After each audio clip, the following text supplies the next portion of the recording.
Hello YouTube, I am Joe. In today's episode, you guys apparently really want to see this tool block, so we are going to do a video on the tool block. Now this is not about what I have in the tool block as much as what you might want to do with yours. Now I started compiling a list literally to see what I would need. And little by little, I need this socket, I need that size, I need these wrenches, I got to do that.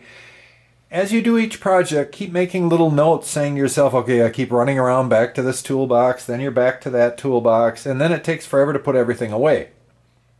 I thought I can make this faster. After I was done compiling the list, I started building. Now this has been redone, I think 4 times now. 1, 2, 3 add-ons actually. It started out originally as this main block here. Then later on I added this front block down here. And then after that I added this block and then this facial block last. So we've had some renovations along the years. And even the end driver, same thing, another add-on.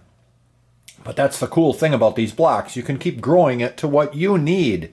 And I was really heavily into radio control. Oh my God. We were always racing trucks. It was very, very, very, very fun. And the worst part is when you're off the track, you got to get back on the track as fast as you can. And the only way you can get on the track quick is if you know where the tools are quickly so you can fix it and get back to running.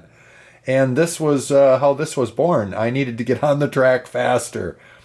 So when I would come home and you need to service the cars at night, you'd have the same game. You need to get out all these tools once again and put them all back. And I thought there's got to be a better way. So we started doing this thing here.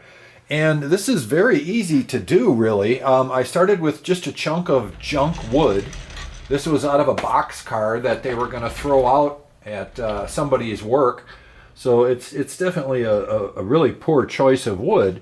Underneath is kind of ratty too, but you know what? The front looks good, so I went with it. I mean, you can see here that here was the original block. And then these are the add-on pieces that were later. I guess the only part that takes some doing is the plan of sizes, if you will. You need to figure out a little bit of room for your fingers to fit in between everything just right. And here's a little game of this 2/4 inch sockets, but one's got a magnet and the other one's got a through hole. I need both. Wish I would have known that ahead of time. Anyway, you need to know what you're going to do size-wise for your fingers and what tools are there. You need to space it all out on a piece of paper first and kind of figure out, make your plan. Then you're going to do your actual measurements that have to do with, all right, this one needs this size hole and it's got to be this deep to kind of keep the head the same height. The only bummer is I had these all done just right, and then I would buy another set, and then you'd buy another set, and they keep coming shorter and shorter and shorter, of course. So none of those Allen wrenches fit like they used to, but still a good concept. Everything's laid out enough where you can see right what you need, get it, and know farewell. Because I would leave this at the track. I told everybody you can use the stuff, but if any of it's gone, well then nobody's going to use anything. And you can tell right away, which is nice, we got a tool missing. If you have that in your toolbox, you don't know right away something's missing. Next time you go to the track or whatever you're doing, you're like, oh, where did that go? Well, if you would have known right away, you maybe wouldn't have missed it. And that's another really neat thing about laying out a block like this. You know where every tool is or where it should be. You guys let me know what you think. Take care.